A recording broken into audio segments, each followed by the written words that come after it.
todos los jueves. Siempre es un gusto saludarlo, el día que sea, pero los jueves especialmente porque aquí podemos platicar con él de temas sin duda relevantes. El diputado Fernando Manzanilla, que es vicecoordinador de Encuentro Social en la Cámara de Diputados y que ahora ya tienen ratificado el registro desde ayer. Fer, ¿cómo estás? Muy buenas tardes. Además hay temas importantes de coyuntura y de fondo. Muy buenas tardes. Muy buenas tardes, gusto en saludarte, tocayo, a ti y obviamente a todo el auditorio. Oye, sé que estás en la comparecencia de la secretaria de Gobernación, la ministra Olga Sánchez Cordero, y por eso doblemente el agradecimiento de que te tomes unos minutos para platicar con nosotros. Claro, un gusto. Efectivamente tenemos ahorita la comparecencia de la secretaria y bueno, pues estamos aquí. La tenemos en comisiones en este caso y es la Comisión de Gobernación y la Comisión de Migración. Y bueno, estamos ahí comentando y tratando distintos temas con ella.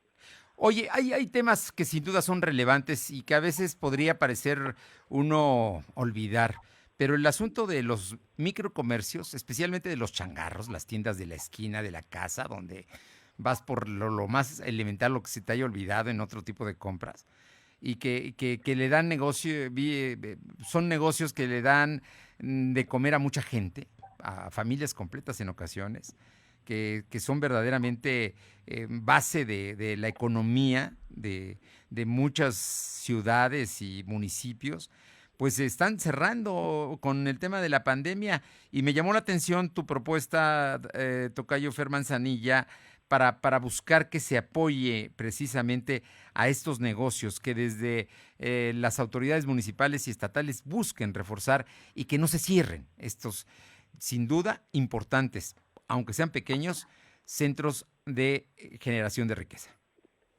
Bueno, pues desde luego, tocayo, y es que es impresionante la cantidad de pequeños negocios y de tienditas que a lo largo de este proceso de pandemia y el impacto económico que hemos vivido a raíz de eso, pues que vienen cerrando. Yo he comentado que en mis recorridos por las zonas de mi distrito ves cada vez más letreros de se renta o de se traspasa, es algo ya común. En muchas tienditas, fondas pequeñas estéticas, muchas la están librando, la han librado, pero muchas otras no. Muchas papelerías, talleres, en fin, un montón de pequeños negocios que han perecido o perdido, digamos, la batalla contra esta pandemia a raíz pues de la falta de ventas, a raíz de pagos a proveedores que pues ya no pueden aguantarlos, a raíz de las rentas que tienen que pagar, a raíz de la propia inseguridad también, porque está empezando a aumentar un poco la inseguridad, y bueno, todo eso está generando pues que muchos de ellos tengan que cerrar y renunciar al negocio familiar. A nivel de país, si vemos datos generales, estamos hablando que tan solo en el sector formal hay alrededor de 1.200.000 establecimientos de este tipo en el país. Hablando del sector formal, en el informal pues hay todavía mucho más, y a la fecha de ese 1.200.000 se habla que han cerrado alrededor de 150.000 pequeños comercios, pero incluso hay quien habla ya de 500.000 de 1.200.000. Eso te repito, es del sector formal. En el sector informal no tenemos datos, pero pues es un sector todavía mucho más grande. Tan solo en Puebla se estima, según algunos datos estimados, que el 35%, o sea, más de 3 de cada 10, digamos, 85% de los negocios, la mayoría de ellos micro y pequeños negocios, podrían cerrar de manera definitiva a raíz de esta pandemia. Entonces, pues el problema que tenemos es que muchos de estos pequeños negocios, pequeños comercios, son el sustento de familias, de aquellos que trabajan en ellas, pero además muchos llegan a tener a veces algún empleado, aunque son pequeños negocios, a veces tienen un empleado, dos empleados, y bueno, pues entonces la cantidad de empleados que se tiene en general para ir trabajando en estos negocios, pues es bastante importante. Yo, por eso en la Cámara de Diputados lo que hicimos fue presentar un acuerdo que habla un poco de estos temas y exhorta a los gobiernos locales, principalmente estados y municipios, a que aprovechemos ahora que viene la época del pago de licencias de funcionamiento, de impuestos, que queremos algunos esquemas que nos permitan aminorar la carga que ellos representan para el pequeño comercio. Entonces propusimos 3 cosas, tocayo. En primer lugar, Sí. flexibilizar los requerimientos para renovar estas licencias, es decir, eximirlos del pago en una sola exhibición, a lo mejor no exhibirlos completamente del pago, pero sí que todo pueda ser en parcialidades, para algunos servicios como la limpia, los bomberos, la protección civil. En segundo lugar, que se difieran algunos pagos de impuestos y derechos, como es el caso del predial. El predial se paga al inicio de año, y bueno, pues que se puede ir difiriendo a lo largo de todo el año, por ejemplo, y algunos derechos, como es el pago del agua, que en muchos casos es municipal, bueno, pues que también tengan algún esquema de incentivos. Y en tercer lugar, y eso sí corresponde más a los gobiernos de los estados, que se impulse la creación de algunos esquemas de apoyo crediticio para el pago de la electricidad y el pago a los proveedores. Entonces, estas son algunas ideas y bueno, tiene que ver con ayudar a aquellos pequeños negocios, pequeños comercios que todavía sobreviven, porque muchos todavía sobreviven, para que no perezcan en los próximos meses, y si se puede, pues también reactivar algunos otros que perdieron la batalla y tuvieron que cerrar. Pues es una propuesta muy importante, muy interesante, que además creo que vale la pena, porque no dimensionamos el número. No, nos hablabas de miles de negocios de los que depende precisamente buena parte de la economía mexicana.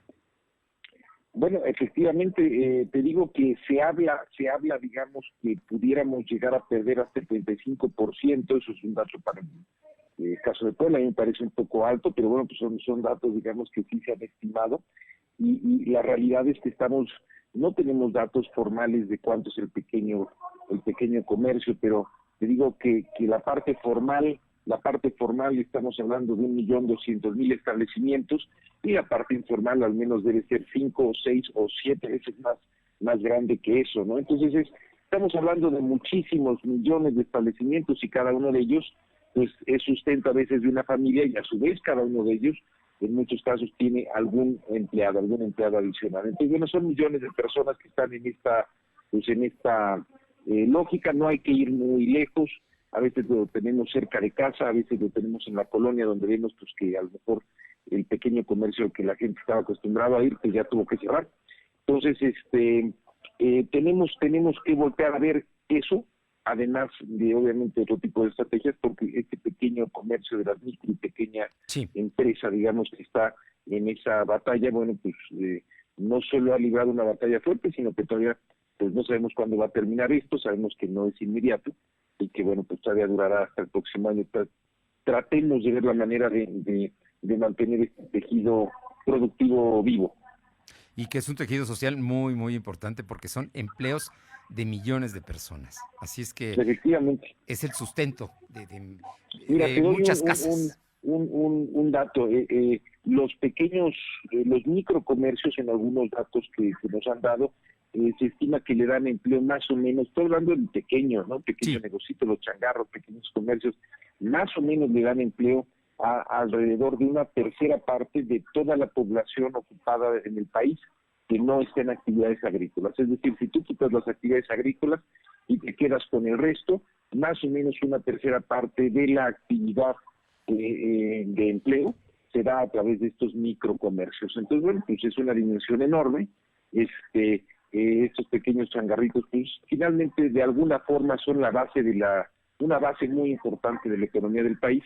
Y bueno, pues son muchos, son muy pequeñitos, es cierto, pero son muchos, y por eso tenemos que ponerles una atención especial. no, ya lo creo. Y estamos hablando de tienditas, de farmacias, estamos hablando de muchos giros comerciales y De todo, sí, económicos, ¿no? papelerías, talleres, pues. Mira, el Taller, otro sí, día fui a claro. Huejotzingo, y en la avenida esta, principal, digamos, Sí, sí, la en de la la que carretera llegas federal. al pueblo, digamos, al municipio, pues ya en ambos lados de la calle, prácticamente todas esas casas abrieron enfrente sus pequeños comercios, ¿no? Sí. Entonces, pues era gente que antes vivía ahí, conforme han tenido más actividad, más crecimiento ya del municipio, bueno, pues van abriendo sus pequeños comercios en las casas, ¿no? Bueno, pues todos esos que son las fuentes de ingreso muchas veces de esas familias, pues todos esos están pasando la mano. Diputado Fernando Manzanilla, esto te lo comento por coyuntura, porque a mí me parece que es muy importante, porque el tema de la seguridad es tema de agenda nacional, tema fundamental. Y seguramente te enteraste que el noticiero estelar de Televisa, del Canal de las Estrellas, que conduce Denis Merker, publicó el martes pasado por la noche un reportaje hablando de que había patrullas pues son parte de la estructura, de la infraestructura que tiene la Secretaría de Seguridad Pública del gobierno estatal, y que no funcionan porque no hay elementos. Esto fue desmentido por el señor gobernador y después, por la noche de ayer miércoles, nuevamente Edith Merker dijo que de lo que se acusaba que eran inventados o que eran viejos videos no era tal, mostró pruebas del hecho y hoy se volvió a referir a un asunto y hoy directamente se citó tu nombre como autor intelectual del reportaje. Y yo ahí sí quisiera, aprovechando esta oportunidad y este momento de coyuntura, que nos dijeras cuál es tu punto de vista con relación a esto. Creo que incluso ya fijaste posición en tus redes sociales, pero creo que el público merece también saber de parte de Fernando Manzanilla, porque pues se te acusa y digo, yo no veo pruebas, pero bueno, se te acusa. Mira, pasa algo con el gobernador, desafortunadamente, eh, que dice muchas cosas, que siempre que las cosas no funcionan o siempre que hay algún tipo de crítica, o en este caso, bueno, pues un reportaje de esa naturaleza, siempre tiene que haber culpables de algo. Eso yo ya lo llevo viendo desde hace mucho tiempo. No es la primera vez de que me hace culpable de algo, me ha hecho ya prácticamente culpable de todo. Pareciera ser, tocayo, que soy omnipresente y omnipotente para estar, digamos, haciendo tantas cosas al mismo tiempo y controlando de todo, medios de comunicación nacionales, locales, redes sociales, partidos políticos, en fin. Entonces creo que el problema del gobernador, creo que es un problema, digamos, que tiene, es un equipo de trabajo muy pequeño en tamaño, inexperto, y desafortunadamente en ese equipo de trabajo pues funciona mucho la grilla, la intriga y el chisme, y la verdad es que pareciera ser, suena increíble decirlo, pero pareciera ser que el gobernador compra todas. Y cuando le meten un chisme, pues la compra. Eso es, digamos, lo que yo pensaría. En este caso en particular, incluso lo subí a mis redes hace un rato. Entonces, bueno, cerrando la primera parte de esto, pues obviamente yo me desligo de ese asunto. Y bueno, pues un reportaje de Televisa es un reportaje de Televisa, y más si le dieron después una doble contestación. En términos numéricos es muy sencillo, lo subí a mis redes hace un rato. Cada patrulla necesita de 2 elementos, tocayo, Sí. porque es como funcionan. Y los turnos en la policía son 24 por 24, es decir, tienes un turno de 2 elementos en una patrulla y esos duran 24 horas porque están mañana y noche, luego descansan 24 horas y luego vuelven a subirse. Es así como funciona la policía. Entonces, si tú tienes 1000 patrullas, por cada patrulla, tú necesitas 2 para un turno, más otros 2 para otro turno, necesitas 4 policías, Uh-huh. ¿estamos? Sí, claro. Y si tú tienes 1000 patrullas, necesitas 4000 policías. Agrégale policías operativos, agrégale esto los policías en tierra, agrégale los policías que están cuidando instalaciones y oficinas en distintas partes del estado, agrégale la seguridad del gobernador, que por cierto no es menor, agrégale la policía montada, agrégale una serie, digamos, de temas adicionales que tienen destinados a las policías, bueno, toda la gente que trabaja en la parte administrativa, C5, etcétera, en las BOMS, en la parte administrativa, que son las bases de operaciones mixtas en cada una de las regiones. Es decir, tú necesitarías tener al menos unos 5000 policías para poder dar batería a esas 1000 patrullas. Y el problema es que en Puebla no tenemos los 5000 policías, creo que el último número eran 3000 y pico de policías. Entonces, no tenemos suficientes policías para que todas las patrullas funcionen. Y eso te diría yo es asumiendo que hayas tirado a la basura todas las patrullas que había antes. Es decir, las patrullas que había antes, había una gran cantidad de patrullas que a lo mejor no servían, pero habían otras que sí funcionaban. Entonces, ¿cuál es el problema? Los números ahí lo dicen. Yo no es algo que me inventé. Lo que pasa es que cuando salió eso, pues sí yo lo mencioné en Twitter, y es obvio, los números te lo dicen, pues claro que tienen patrullas paradas. No está mal el haber comprado patrullas adicionales. Lo que creo que se debió haber hecho, yo creo que eso está muy bien, es que las vas ingresando, porque así las vas pagando, conforme vas teniendo el número de elementos requeridos. Es decir, si tú tienes que subir tus elementos a 5000 de 3000 y pico, bueno, pues conforme vas teniendo más policías, que además son muy necesarios, y sé que el gobernador además tanto que va a aumentar, pues conforme vas teniendo más policías, vas teniendo más patrullas. Si no tienes suficientes policías, pues obviamente vas a tener patrullas paradas, ¿no? Entonces yo no soy investigador, yo no sé, digamos, si había o no cuántas había. Sí vi siempre en la parte del C5, Sí. por el periférico, muchas patrullas. Eso mucha gente las vio durante mucho tiempo, luego se ve que algunas las dejaron ahí, otras las movieron. No soy investigador, no sé cuántas estén paradas. Lo que sí te puedo decir ya simplemente por los números es que no tenemos suficientes policías para ocupar las 1,000 patrullas.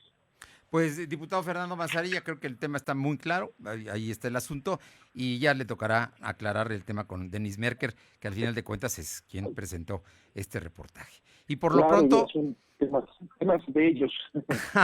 Sí. bueno, pues estaremos en eso y te dejamos que continúes en la comparecencia. Te agradecemos mucho estos minutos y como siempre es importante platicar contigo. Muchas gracias, te cayó un fuerte abrazo a ti y al auditorio. Perdón por lo que me extendí, pero bueno, No, muchas gracias. hombre, te agradecemos muchísimo. Muy buenas tardes. Gracias. Gracias. Un abrazo. El diputado Fernando Manzanilla, vicecoordinador de Encuentro Social en la Cámara de Diputados.